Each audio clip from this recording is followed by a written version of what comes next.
Okay, thanks guys for coming, and thanks for being part of everything, and we'll get stuff growing all more and more as this semester continues actually being in person. Man, this thing is loud.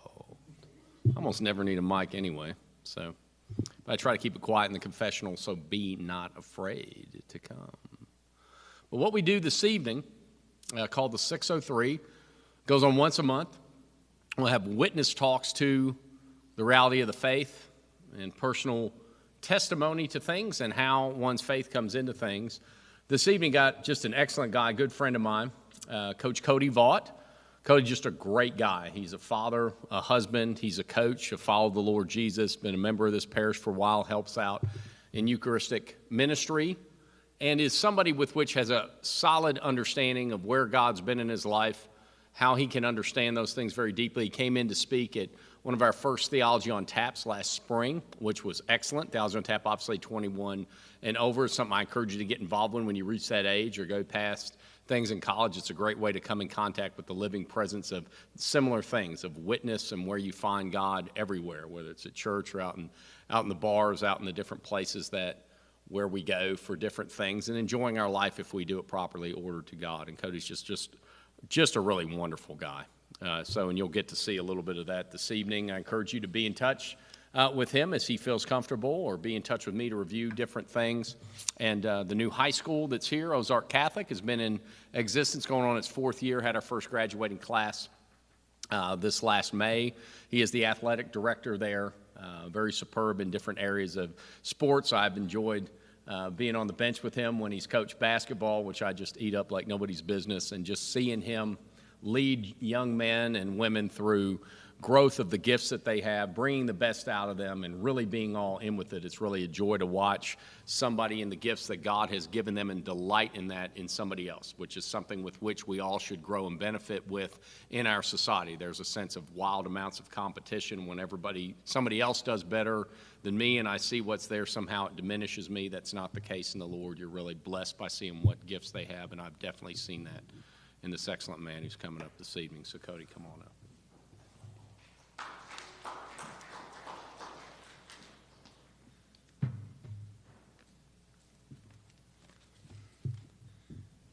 Hey, first, just want to say appreciate you guys coming tonight, and I hope that you leave here with at least one thing that you can take to, any part of your life.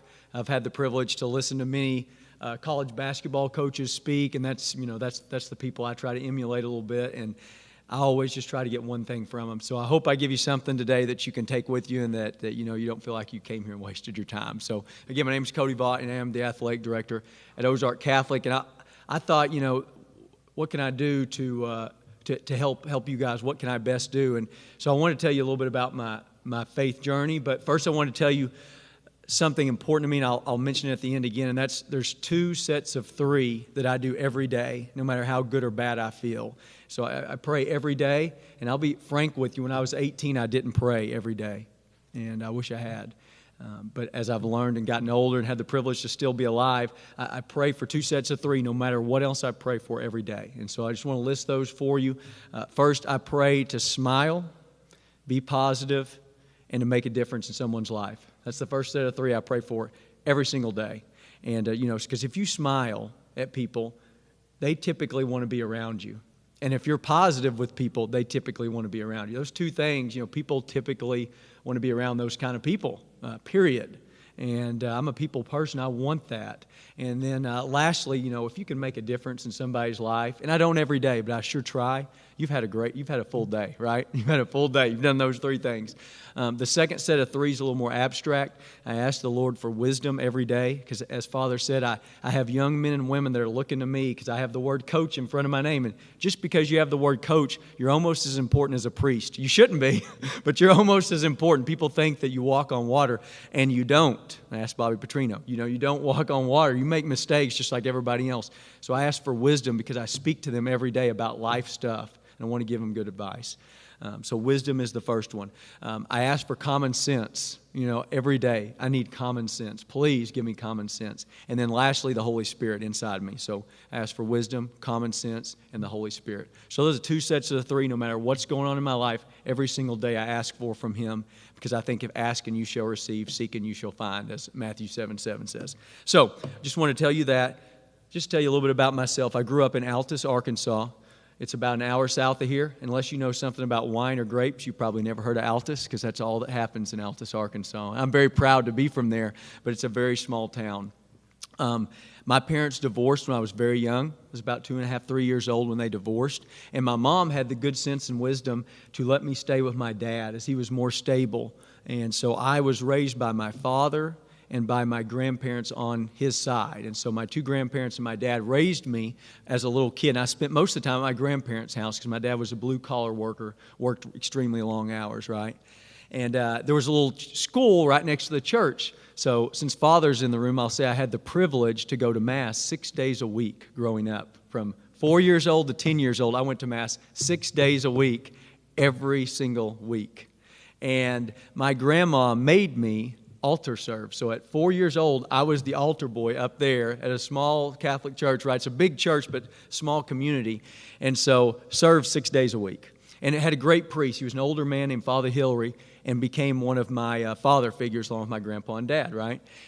And so by the time I was about 7, I had the entire Mass memorized. I mean, I had it down to a pat. And so I think most people thought I was going to become a priest, because when Father would have to check back at the book when he was in the liturgy, when he was going through the Mass, I would whisper what you were supposed to say, right? Because I had to do it so much, right? I know what it was. And so, boy, my grandma was disappointed when I didn't become a priest. But I got to where I knew it that well, right? And so when I was at the end of my 5th grade year, the school shut down. And it was, again, small school. 1st and 2nd grade were in the same classroom, like that type of school. And my dad at the same time had remarried a woman from Clarksville, if you heard of Clarksville. And so we left that school, went to Clarksville, and so a school about 12 times the size of Altus. You talk about culture shock. I was in that little bubble of at my grandparents' house, playing sports, working in the garden, going to church. That's it, in that little bubble. And Altus, Arkansas was the milk and honey, the mecca of the whole world. And then I'm now in this huge city. And it was brutal, and I got bullied pretty badly, because I was just a good little boy that didn't know anything about alcohol, sex, drugs, anything like that. I didn't even know they existed. And so it was a brutal stretch for me in my life. And of course, going to Mass every Sunday, when you're that young, it still can be difficult to know right from wrong exactly. And I was really blessed to be pretty good at sports.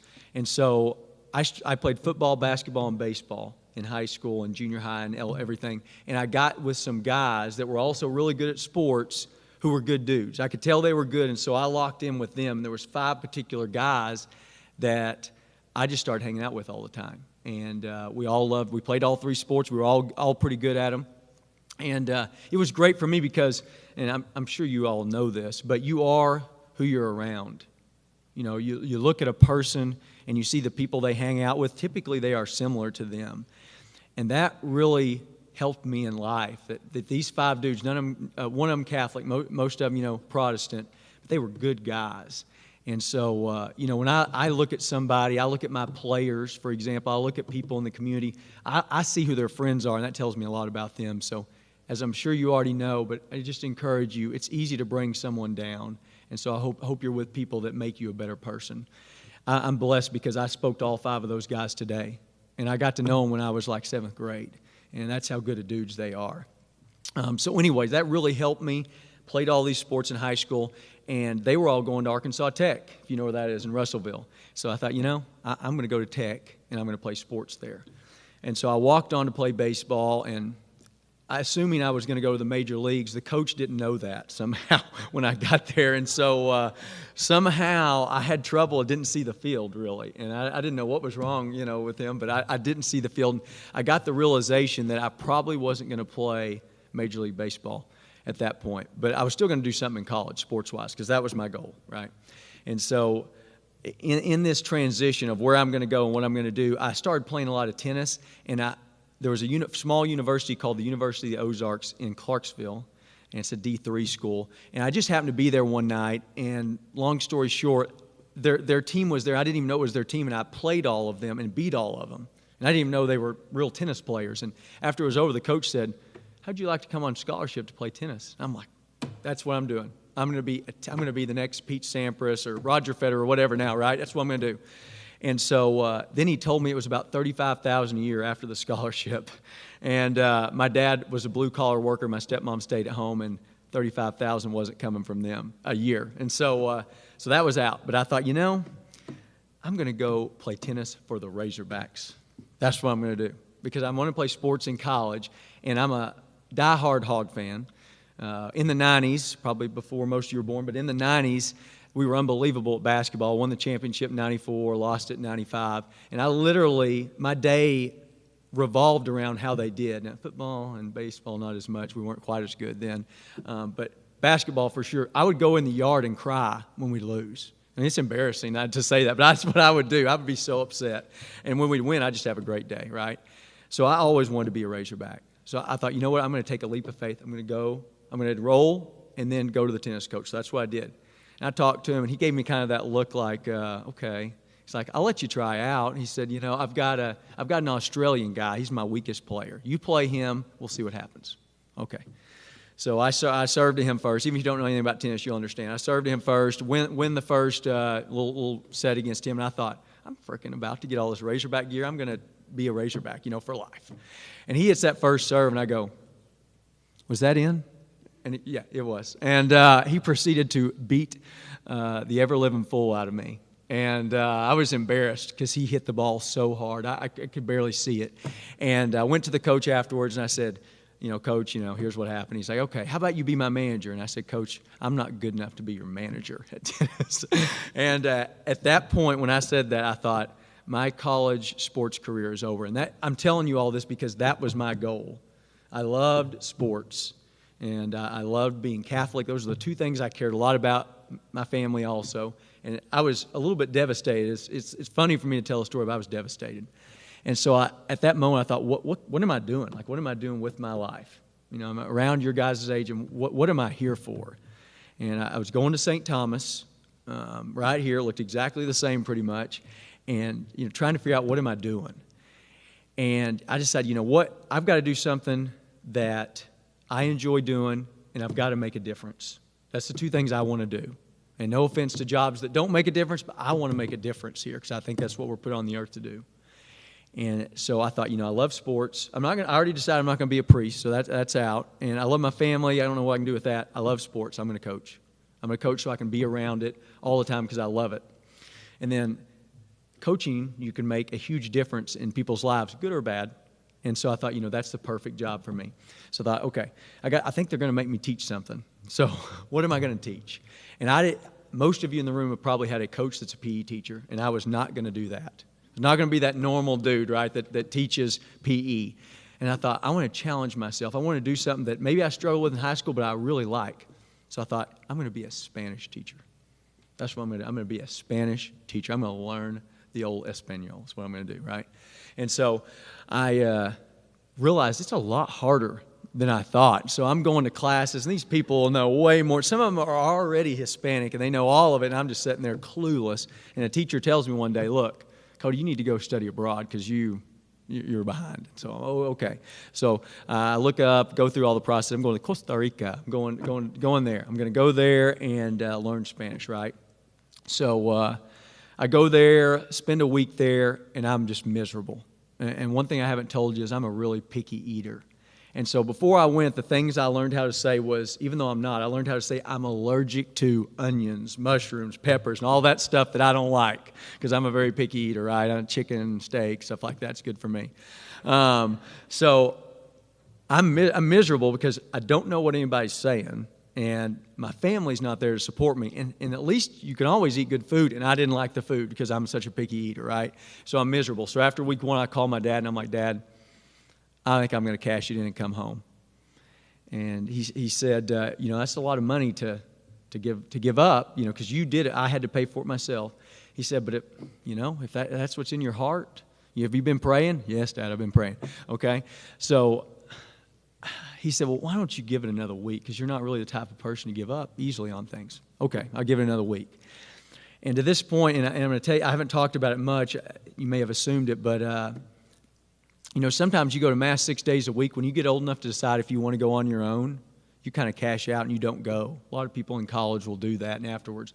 But that was not me. I was ingrained that you've got to go to Mass. You've got to do that once a week. And it really helped me, and I'll explain in a minute. But I went to Mass that first week. I have no clue what they were saying at Mass in Costa Rica, but I went. And, I thought, I had a miserable second week. I'm going to go to Mass at the end of week 2. And then if nothing's different, I'm calling Dad, and I'm coming home. I'm done. I'll teach history or something. And I go to Mass. I go up to the front. The churches in Costa Rica, they're huge. There's a lot of people there. There's almost 1,000 people there, and I stick out like a sore thumb. I don't wear the sombrero. I'm tall, and 6'1" in Costa Rica is like basketball NBA style. I'm by far the tallest person in the room. So I stick out. I go to the very front and sit down because I'm like, I'm at least going to sit in the front because I'm done with Costa Rica, and I'm going to at least pray very, very hard for God to give me guidance. So I'm there praying, and wasn't a huge Bible person either. It's something with Catholicism tends to lend itself to the priest teaching the Bible. So I didn't read the Bible growing up. I let the priest do the readings, and then I started reading them, but I still didn't read the Bible myself, right, through and through. And so I'm listening, and the first, I can at least read the part, and I realize it's from Isaiah, the first reading. It's from like Isaiah 40. And it talks about renewing your strength, not giving up. The verses. It's one of my favorite. And I thought I had a general idea that's what it was about. I'm like, okay, maybe God is speaking to me. And if you don't know, usually, typically the first, second, and gospel readings, they try to make them similar. And so it gets to the gospel reading. The gospel reading's from Matthew 19. And Jesus is really talking about heaven, but he says, with man, everything's impossible, but with God, anything is possible. And he's really kind of going towards heaven. But for me, it was like, Cody, you need to not give up. And the priest said his homily, and I thought I knew what he was saying. I could be wrong, but I thought I knew what he was saying. So as soon as Mass ended, I ran the 1.5 miles back to my place, and I called my dad. And I was staying with a Hispanic family, but I called my dad immediately, and I said, Dad, because if you're Catholic, it's the same readings all over the world, right? That's huge, okay? I call him, Dad, what's the first reading? And he reads it to me. What's the gospel reading? He reads it to me. And I'm like, Dad, what was Father Hillary's message? He tells me. I'm like, Dad, I think that God, for me it's a miracle, for me personally. It's the first time in my life where I've been in dire straits and begged for help. And I feel like he was answering my prayer. And I said, Dad, I think the Lord is telling me to stay. That's what I got from Mass. And he said, okay, do it. And so I've been in the public school and then Catholic school for 15 years, taught Spanish the whole time, and I never would have if not for that moment in Mass. And so for me, that was a miracle for me, asking him for help.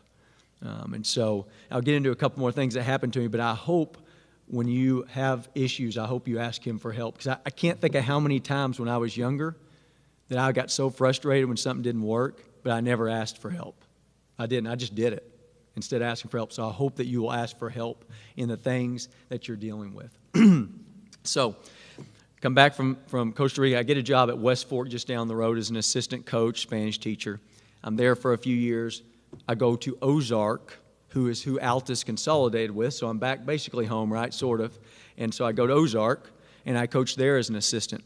Well, while I'm there, in 2010, my grandpa, one of my father figures, he dies. He was 80. He'd lived a long time. He dies. The next year, Father Hillary, my priest, dies. So 2010, Grandpa dies. 2011, Father Hillary dies. 2012, late 2011, I've still got my dad, who just an unbelievable human being.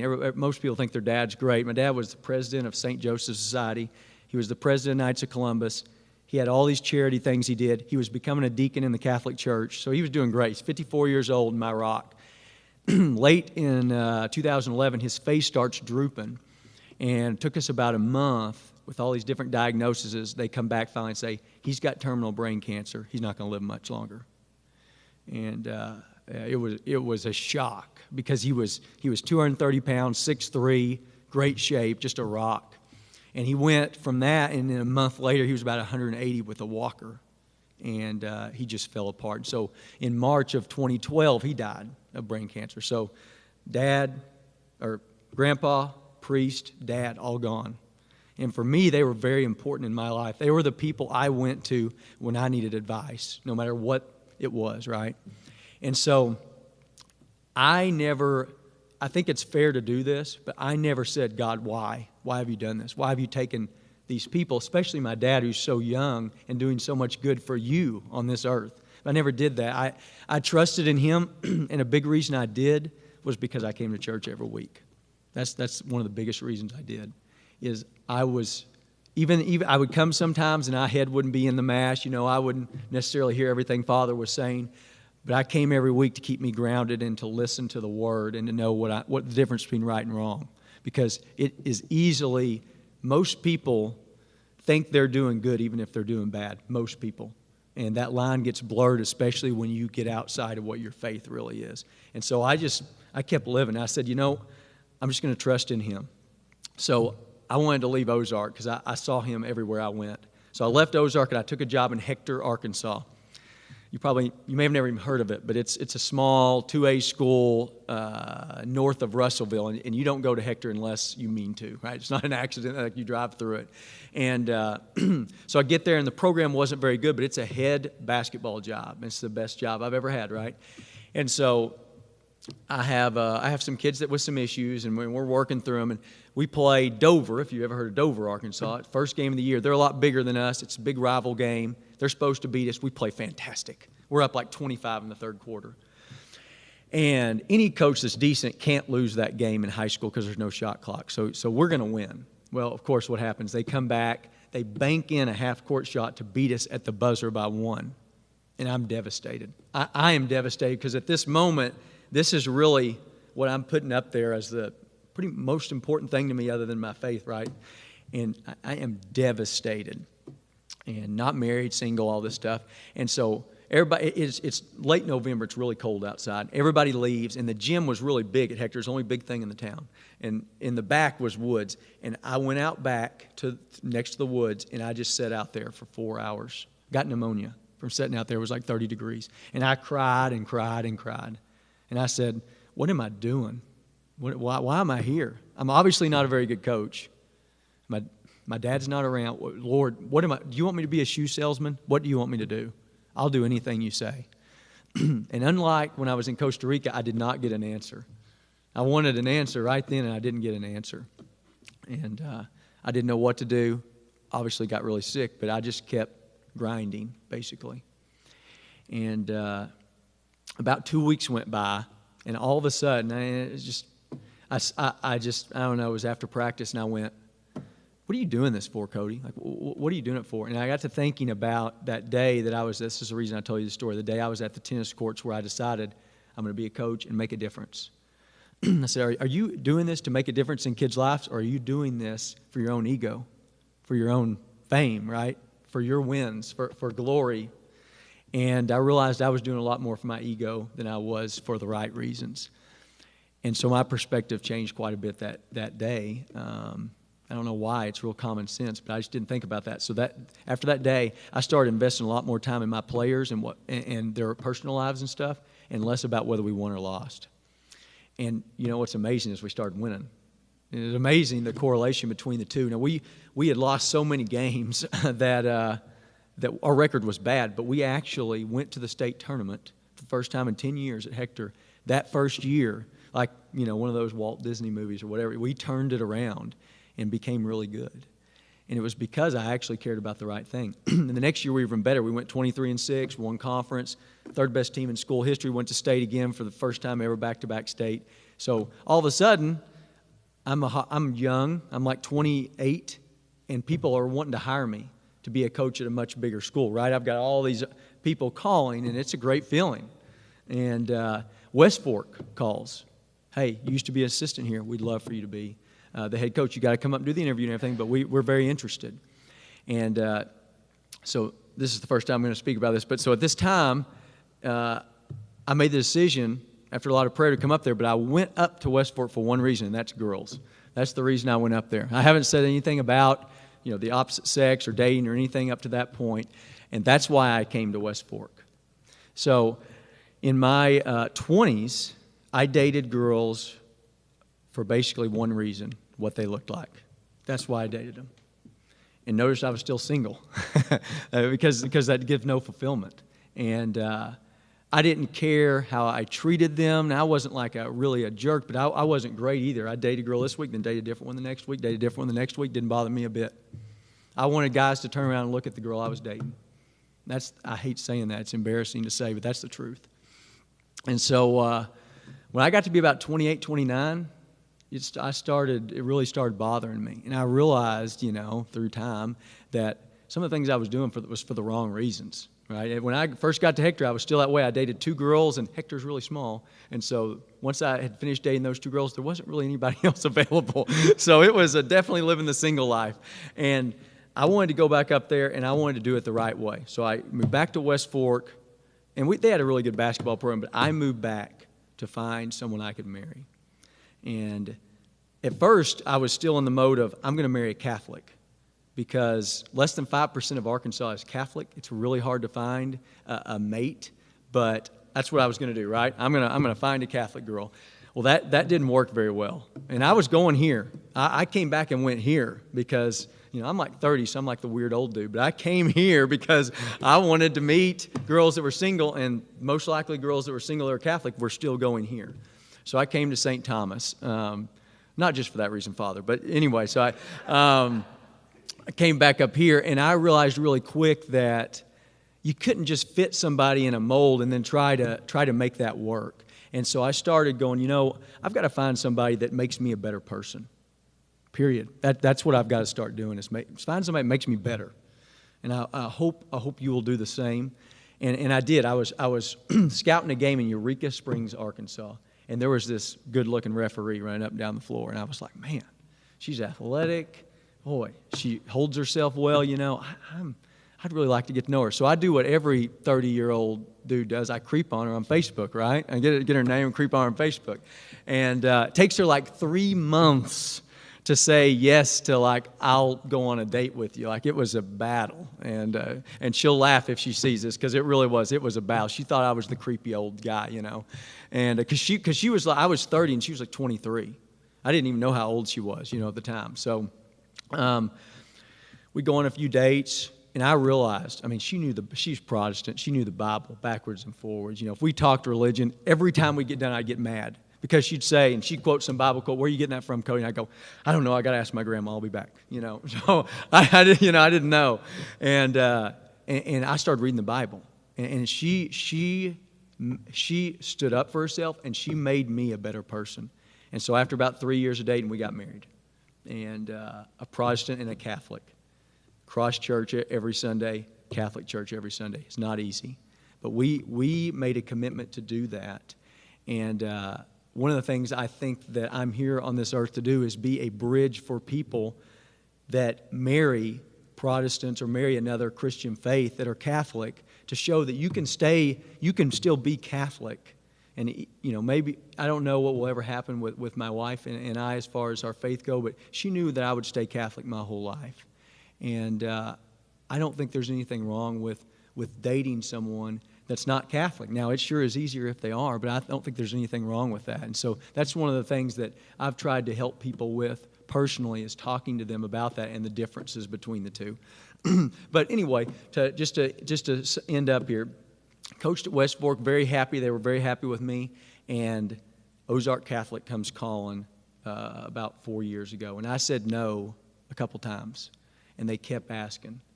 And, I thought, I don't know if I'll ever become a deacon. My wife not being Catholic, it'll be difficult. But, I could honor my dad's memory and do some good for young Catholics by doing this. So I took a leap of faith, went to a school that was had a great school I was at, and went to a school that had 20 kids total, 9 through 12 at the school, brand new, and left a great basketball program and just said, Lord, please make it work. And so I'll never forget the first day of practice. I had 3 kids on a concrete slab, half court, outdoors. Was my first basketball practice. And I looked up at him, I don't know how many times, and went, hey, I do not like this. What is going on? Something's got to give, right? And now we have a junior high and a high school team. We have 30 kids in the program, and we went 26-11 last year. It's doing great. And the only reason I tell you that's not to brag, it's that just if you're going to have, and I'll try to end on this, but you're going to face lots of adversity in your life. You're going to bear your own cross. Some's going to be more difficult than others, but everybody's going to bear their own cross. But I hope you don't give up. I hope if somebody tells you can't do something that you say, I'm going to prove them wrong. And I think if you put your faith in the Lord and let Him be the one to do it instead of you being the one to do it, you'll find you have a lot more success, because I'm a control guy. I'm a big control guy. And it's very hard for me to release those things. And I found a lot more happiness when I gave it to Him and just said, look, you do with me what you want. I'm going to trust you in my walk. And so I want to encourage you to do that yourself. And again, to not give up no matter what happens, to keep doing it, because keep giving your best effort. It's amazing what people can do when they really give the effort, even when things don't go quite right. So just to sum up and just to end, I just want to end with one more thing, and that is the 6 things I ask for every day. I ask for wisdom every day with the people I speak to. I ask for common sense, because I've not had a lot of it in some parts of my life. I ask for common sense. And I ask for the Holy Spirit to be inside me every day in everything I do. And then I ask to smile every day, to be positive with other people in such a negative world, to be positive to other people, to help lift them up, and then to make a difference in somebody's life. So those are 2 sets of 3 I ask for every day. And they've been with me through a lot of hard times. And so just to sum up, I hope I've helped you a little bit. I hope I haven't bored you too much. I tried to throw a few jokes in there and stuff, but would love to. I'll step down if Adam wants or do whatever. But I'd love to answer any questions you have about faith, about anything that I did in my life. If you have any questions at all, I'd love to answer. So, thanks, Adam. Thanks, Father.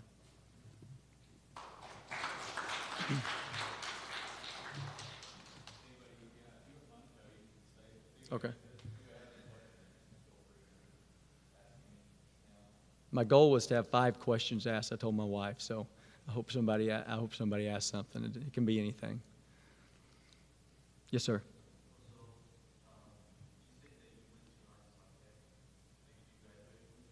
No, I went my first 2 years to Tech, and then I got my bachelor's and master's here at U of A in 06 and 07. Yep.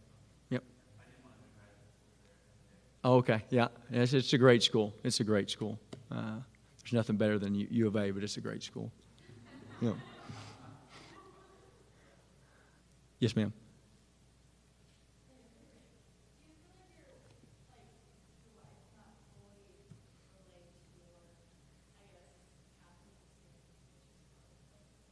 Did you say fully relate to my Catholicism because she's Protestant? Mm-hmm.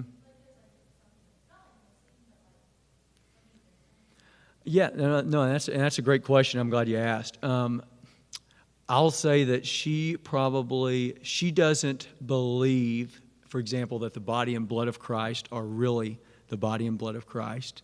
Purgatory is very hard for her to understand. There's a couple more. We have a son. I didn't even mention my son Luke. We just had our first son. He's 9 months old. We haven't baptized him yet because she has a real issue with that. And so we're trying to work through that. She wants him to be baptized, but she wants him to be older, as Protestants do. And so that part is difficult at times. It's a real ego check because you think you're doing things the right way, and they don't necessarily see it that way. But I will say that I met the family the first day. She's one of 8, and there's 7 girls. Somehow they're not Catholic, but she's one of 8, and there's 7 girls.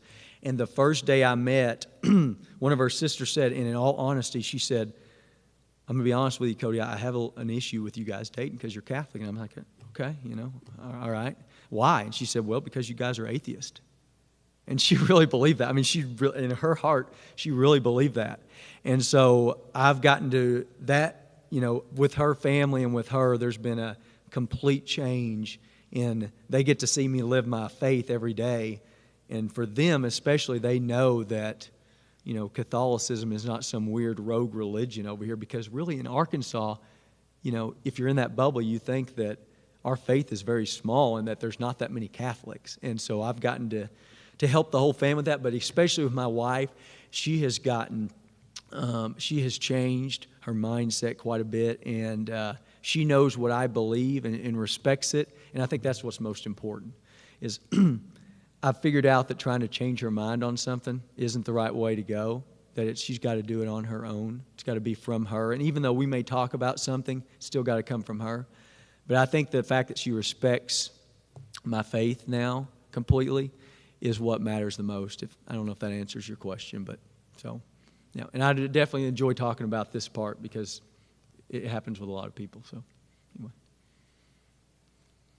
that's 2 questions, Father. We're going for 5 at least. Yes. No. No.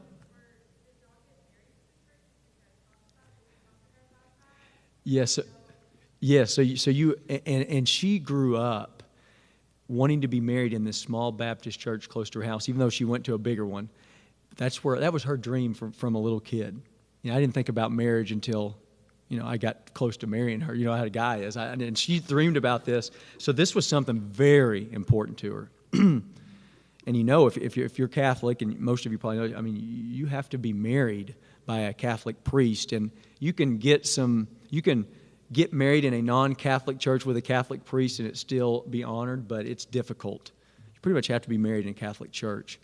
And so that was not easy, that conversation. She knew, though. She knew ahead of time, and we talked, and we compromised. We got married at the church I grew up in at St. Mary's with Father Andrew Hart, and he was the priest before Father Sharbaugh. And, in fact, they did it together for a little bit, but him and a Baptist preacher / referee came to the ceremony. We had like 2 or 3 deacons up there too, just from my time getting to know people. And we let the pastor, not the priest, but the pastor speak after Father Hart spoke during the Mass. It was just beautiful. And it was good because it made more sense because there was a lot of Protestants there. And the exercises we do that they think are exercises, the kneeling and staying, all that, they get confused. And it was really great. She was awesome about it because, like I said, it meant a lot to her. And so we compromised, in that way, if that makes sense. So I'm glad you asked. Yeah.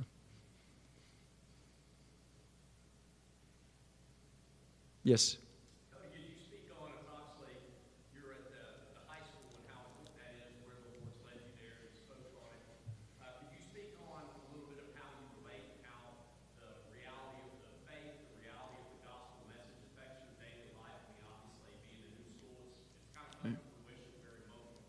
Right. For people to see first graduating class. And Right. as I was mentioning in the beginning, just to see, or to explain all the more, just to see those young men, the way they look at you, the way they're affected by you, some of the enjoyment and happiness Right. that comes to fruition. Right. Not just with Kimberly, but Right. finally looking for in that sense in God's call. Yes. Well, in period, just coaching and making a difference, giving people advice, trying to help them, it makes me feel better, makes me a better person. And public school-wise, when I was at public school, my issues were there's not a mom or dad at home, or dad beats on mom, alcoholic, whatever, just horrific things. And at Ozark Catholic, it's a little bit different because most of the kids have 2 parents at home. And I get to do the thing that to me is a little bit easier because it's very hard to talk to somebody about their dad who's an alcoholic. It's very difficult to do that. But when you can talk to a kid about their faith life and not be a little nervous, because I did a little bit at public school, but you got to be real careful what you say and do. At Catholic, I'm able to say anything I want faith-wise and not be nervous about the repercussions from it. And so getting to speak to kids about just their faith and about things such as sex, for especially I speak with guys, about sex and about alcohol, two things that a lot of Catholics can struggle with, and feel comfortable doing it. To be able to make a difference with them in that way means a lot to me because I didn't have that. That was taboo at my house to speak about those kind of things. And my dad didn't drink or smoke, but they were taboo. And so in the public school, I didn't, I learned from what other people said.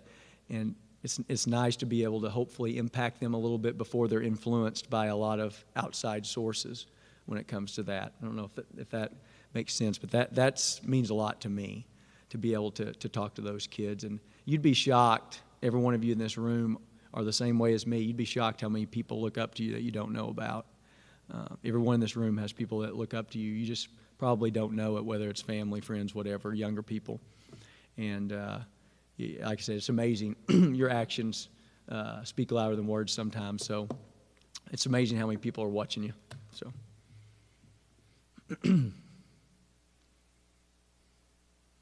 Anybody else got a question? Faith or something? Or anything? Yes. So you said that you all go to Catholic Church and Baptist Church. Uh-huh. Yeah. Is there any perspective you gain from doing that? Yeah, so we go to Cross and we go here to St. Thomas, which is a little bit more difficult at St. Thomas because we have a 9-month-old. So we now go, back there, and which is more difficult. But I would say at first, so in the Cross Church is probably the most popular church in Northwest Arkansas. It's unbelievable how many people are there. And boy, it's entertaining. It's entertaining. It's a rock concert. I go to a rock concert every Sunday. It's unbelievable that there's like stuff coming, the fogs coming down, the guitars and all that stuff. It is unbelievable. And so you got that, and it's so totally different than here. So, of course, for a long time, I was super uncomfortable with it, first off, just like, what is going on? People are drinking hot chocolate beside me, and, it's just so beyond what I've experienced. There's no kneelers. And now, the word that is spoken, they have a great preacher there who speaks great. And so it's almost like a Bible study afterwards. After that, after the music, it's like the Bible study, and then you're finished. And the Bible study, I always, kind of tried to get something from. But especially when I first started doing it, I think I had I don't know if arrogance is the right word, or superiority or what, but to sit there going, I'm right and you're wrong. I didn't say that, but, in my mind, thinking that. Because I got very little out of that and so much out of this. And I think it took me a little bit to realize that everybody has gifts they can offer. And when I started trying to really pay attention, listening to the music, just listening to it, try to concentrate on it and not the excess stuff going on, right? And listening to the message super close, it made me a better Catholic. I believe it made me a better Catholic. And what's amazing is, I think Kimberly, my wife, has noticed, because in the last year and a half or so, she pays a lot more attention in Catholic Mass. She really does. And I think it's even though we didn't talk about it for long, I think it's a direct correlation of how I treated the church that she went to, like it was, this is just something I have to do, as opposed to this is something that will help me. Does that make sense? So it took me, like I said, I don't know if arrogance is the right word, but it took me changing my perspective a little bit to get something out of it, because you can get some out of anything. So, yeah.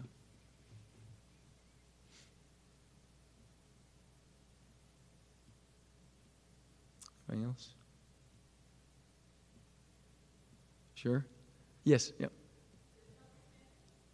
Oh, yeah.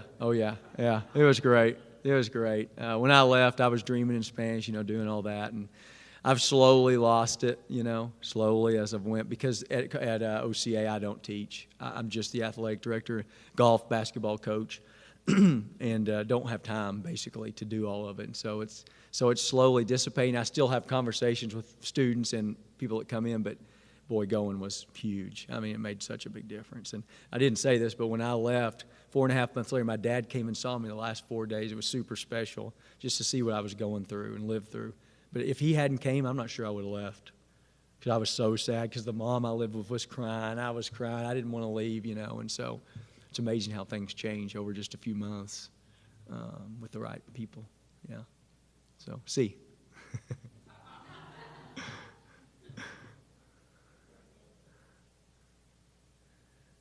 Anybody else? Question about Catholicism versus, other non-Christian or coaching or anything? Kids? Picking what you do in college, yeah. What's been your favorite coaching Well, in general, when a kid does something they couldn't do when I get them, that's my favorite practice moments, like a kid can't go left and goes left and finishes with his left hand, something like that. Those moments I really love in practice, and I harp on them in practice because I can be pretty mean in practice too, and so those moments I try to really make a big deal out of. In a game-wise couple, I had a kid who lost his mother, and his dad wasn't in the picture. He's a ninth grader at Hector. He lost his mother, and suddenly, right? And 2 days later, he banks in a three at the buzzer to win a big game. It was also against Dover. It was also against, our arch rival Dover in a junior high game, but he banked in a three to win. Had no business going in, right? And it was just God was making it go in. So that moment to me will always stick out, and I still talk to that kid quite a bit. Beating, you hate saying winning a game, but that's what you remember is those huge moments. Probably beating Conway St. Joseph, which is a Catholic school, at Hector. They had like a 50-something game winning streak, and beating them to win the conference title was a pretty big deal to the kids and I. And then probably lastly is at OCA, just not, barely have enough kids to play and stuff, not being very good, to last year finally kind of getting over the hump. And we went to a little town called Jasper, Arkansas. It's typically really good at basketball. And we were 20-something point underdog and played unbelievable, led the whole game, but it was tight. They came back and took a 1-point lead with about 30 seconds left, and we found a way to win. And we had never won a game where a team had came back and taken the lead from us at OCA. I had mostly young kids, and we'd gotten a little bit older. And going in that locker room and everybody throwing water on me and throwing stuff everywhere and just going nuts, that's probably the other moment that and we won some big games at OCA, but those probably three moments, probably my favorite. And the kid banking in the shot's probably the best one, just for him, for what it meant for him. Yeah. Thanks for asking. I enjoy talking about that stuff. Yep.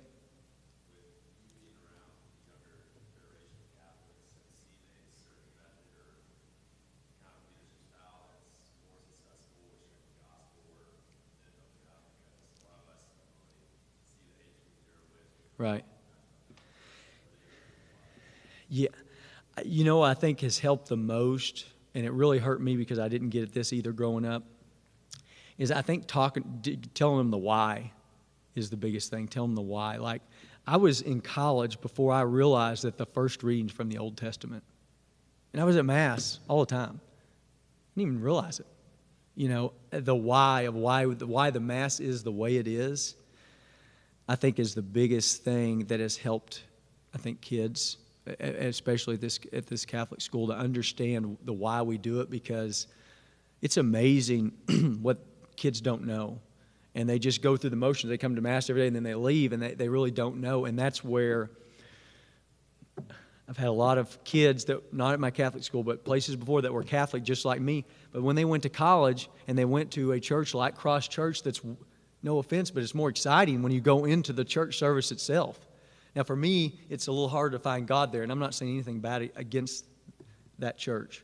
For me, it's hard to find because I'm used to that solemn spiritual time with Him before Mass starts, right? But when you go in there as a teenager, young adult, and it's hooping and hollering, and they're having a great time, you see so many Catholics fall away, and they go do that, and they do it when they go to that church when they want to, and they quit going to Mass. And I think if you know why things are done a certain way, at least for my kids at OCA, they seem more bought in, and that's what we want. I want them to understand why we're doing it, because excitement can only last so long, right? And that's the thing I try to remember, is it's very difficult to be, just like in anything in life, you're not excited all the time. And basketball is an example. You win a big game, you're all excited, and the next week you get beat. And if you get so down from losing, it affects your whole life. And I think you've got to have a way to be a little bit more even-keeled. And so I think if people know why they're there, what the reasoning is, and that, when you come to Mass, it's for you to do, to get something out of it, I think it makes a big difference. Because, as you know, in the Catholic Church, especially in Arkansas, we need more priests. And you'll have a priest who you may not be able to understand really well. And I'll hear people when they leave Mass go, I don't even know what he was saying. I don't even know why I came. Well, then you missed the whole point of why you were there in the first place and what it's supposed to be for you and your soul. So that's what we try to show them. I don't know if that answered your question, but that's what we try to do. Yes, ma'am. Yep. Yes, yep. No.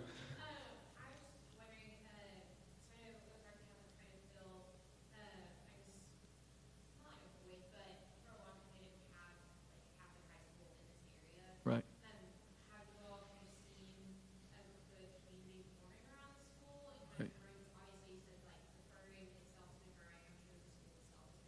Right.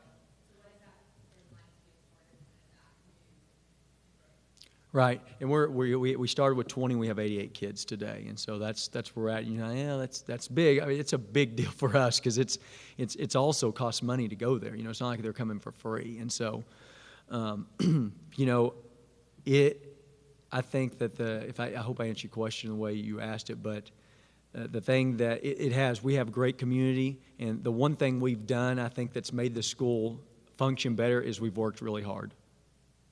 We've worked really, really hard. The parents, the students, because the curriculum's difficult, the coaches, the priests that come help us, we've just worked really, really hard. I don't know if that answers your question, but it's we put in a lot of hard work, and we're hoping to get a gym soon, because right now we practice at a facility that's not our own, so I have to take the basketballs there every day, bring them back, just all the tough stuff you do, and we're working on it as we speak. But to kind of go in with that, I thought Grant Morgan said something. If you know who Grant Morgan is, he plays for the Razorbacks. I thought he said something really significant because he's I think he's a pretty class act, and you may know him personally, but when he speaks really well. And they asked him last week, what's the difference between Coach Morris and Coach Pittman? And you could answer that and be really mean, you know. And he said, you know, Coach Morris was always looking for this magic potion that would make us go here, you know, make us win these games and stuff. Coach Pittman makes us work hard every day. That's all he said, and that's how he ended his comment. And I thought, you know, that says a lot. I mean, because really, if you're going to be successful at something, there's only one thing you for sure can do, and that's work hard. And so, you know, just like with our basketball program, it sometimes does not look good if people come watch, but we work really, really hard. The kids work unbelievably hard. That's all we know to do, you know. So that's what everybody's done with the school. Hopefully it keeps growing. We'll see. I hope so. So that's the goal. Coach Kohler here, Adam, is the assistant golf coach, by the way. So we're growing that golf program too, right? Mr. Lefty over here. Anything else? Sports-wise? Catholic-wise, yes.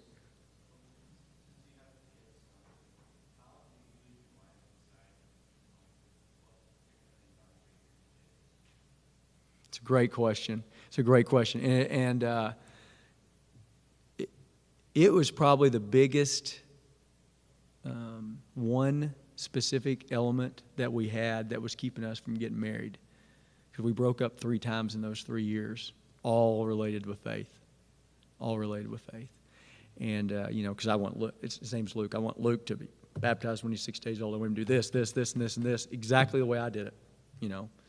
And she, you know, wants things done the way she was doing it, right? And so, again, with the compromise thing, what we decided to do was that we would raise Luke in both the cross-church faith and in the Catholic faith equally, is what we try to do. And it's, I'm at peace with it, but I will tell you it's still difficult because I know my dad baptized me at 3 days old, and my dad walks on water, you know, and so I want to do it just like he did it, right?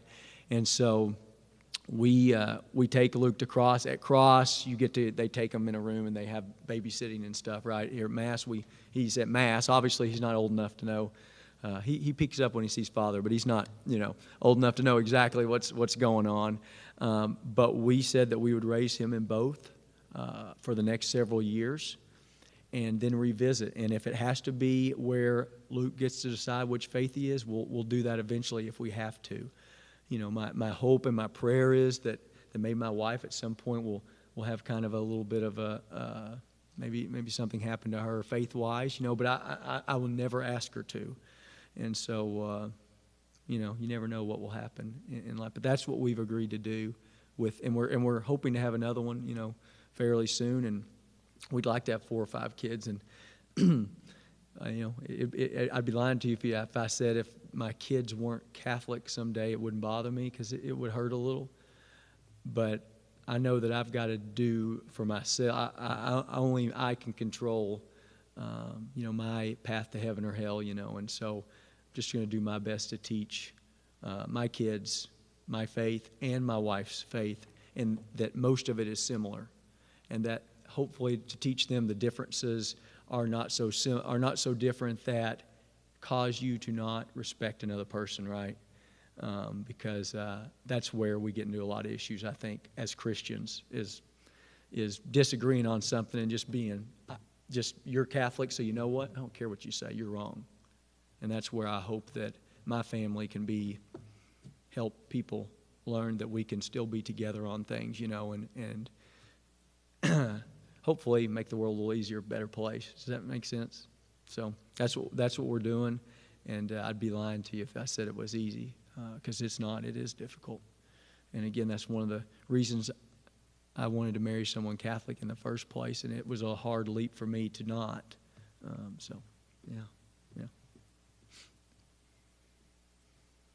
Father's always really nice to my wife every time he sees her, so that, it helps a little bit, right? Yeah. Well, yes.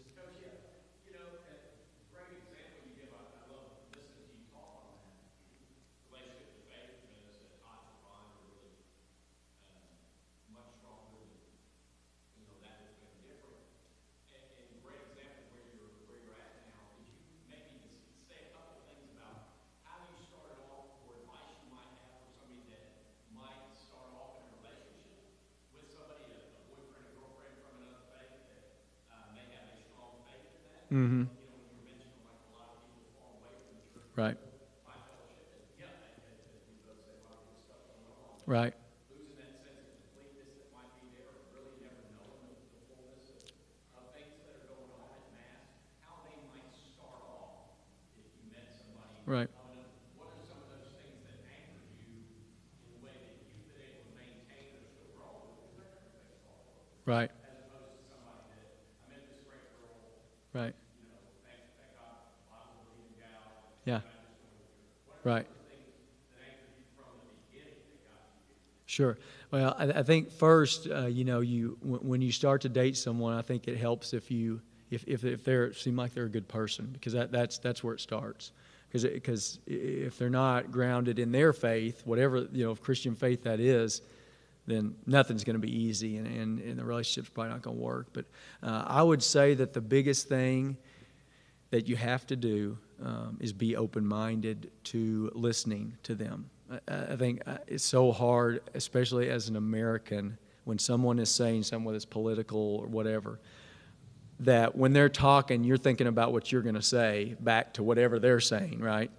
And I think that being a good listener for what they have to say is a start. Because I think if a person is a good person and they know you're listening to them, I think they'll reciprocate most of the time. And if they don't, they're probably not, for me at least, they wouldn't be the right person for me, period, if they weren't willing to listen.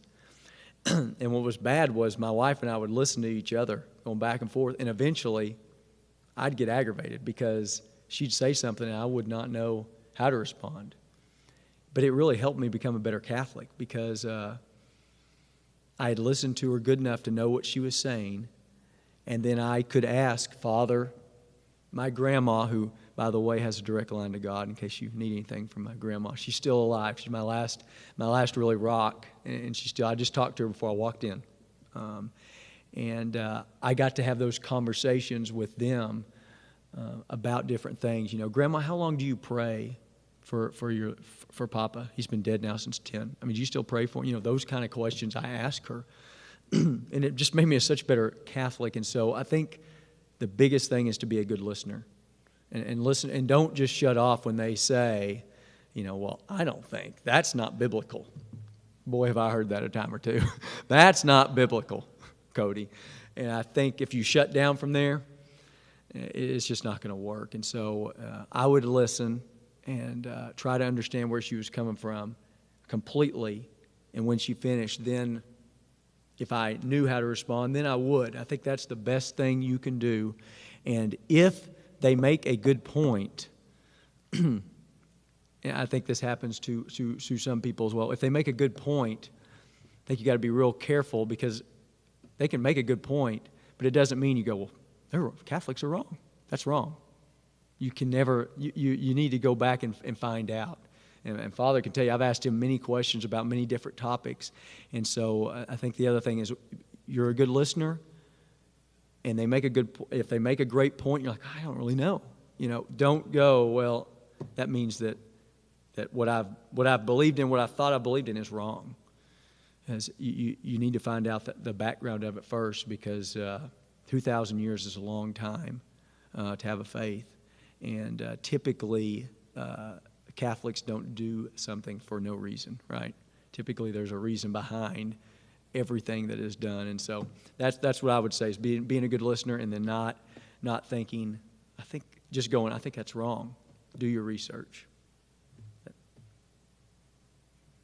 Were you going to ask something? Okay. I hope that answered, Father. I don't know if I answered your question.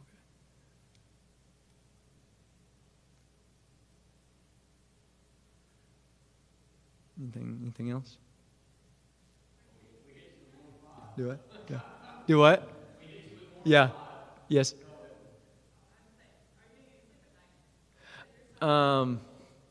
Now, for the most part, yes, but my wife was a social worker. She worked with foster kids, just extremely difficult work.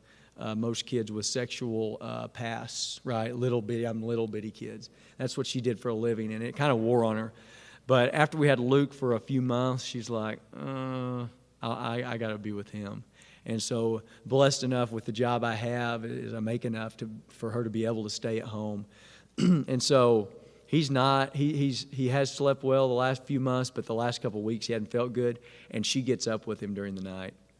And so half the time I don't even know he's awake, and she just gets up and goes and then takes care of it. And during the summer, I'm in charge of I had never put a diaper on until we had him. I just refused to. I was afraid of all that. Just refused to. And so I was too scared. But I put the diaper on and get him ready for bed, and then she actually gives him the bottle when he falls asleep. And then summertime in the morning, I'm the one that gets up with him when he eventually wakes up for good. But now it's pretty much her doing all that brunt work in the morning time. And if I am able to, I do it, but she usually does. So I get good sleep. Kimberly does not. It's hit and miss. It's hit and miss. So yeah, he can be a little ornery. So it's amazing too. Like, I coach boys, and like, if I come by girls' practice, every girl comes up and wants to hold him and stuff. They're just all over him. And I had Luke for just a second at boys' practice like a week ago, and only like one of my players had even seen him before, and nobody said a word. Nobody even said, "Oh, that's your son." And not one of them. And so, boys and girls, very different when it comes to that stuff. They're just like, "Oh, coach has something in his hand. I'll go shoot." So anyway, yeah, big difference. I really appreciate you guys, and I really appreciate you being here and listening. And I'll be praying for you guys and wish you the very best. And if you ever have any question, please ask me, Adam, Coach. Adam and Father both have my number. I'd love to do anything I could to help you. I'd be more than happy to. And maybe I'll see you around the game on Saturday. We got a big tailgate, so maybe I'll get to see some of you coming around. But I'd love to help you in any way I could. So thanks so much for listening. Yeah. Thanks, Adam.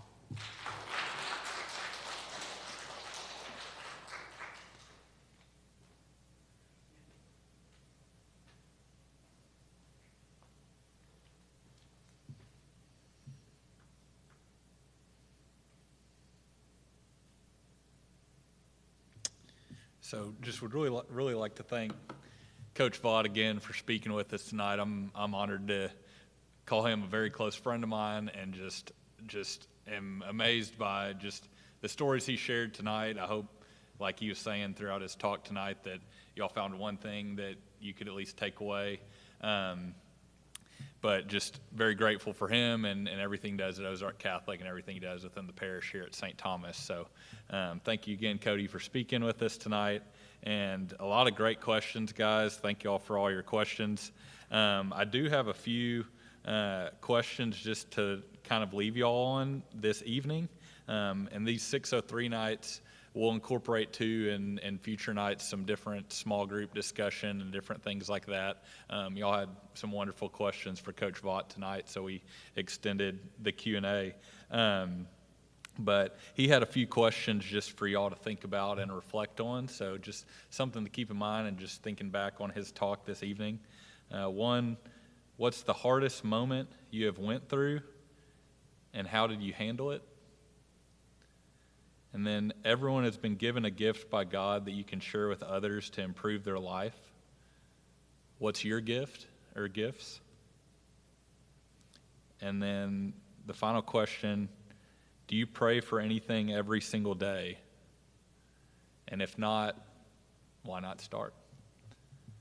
So a few of those to reflect on tonight as you head out. And again, spread the word on these nights. We'll be doing these monthly, be bringing in various different speakers from around the area to kind of share stories like this, go into other topics, other faith-related issues. So again, very grateful for y'all being here tonight. I hope everyone's semester's off to a good start. Like you said, if y'all are roaming around the game Saturday, they've got a great tailgate, always got a lot of food and everything set up. So thanks again to Cody, and thanks again for y'all for being here. And let's close with a Hail Mary tonight, and hope everyone has a great rest of their evening. In the name of the Father, Son, Holy Spirit. Amen. Hail Mary, full of grace, the Lord is with thee. Blessed art thou among women, and blessed is the fruit of thy womb, Jesus. Holy Mary, Mother of God, pray for us sinners, now and at the hour of our death. Amen. Father, Son, Holy Spirit. Amen. Thank you, guys.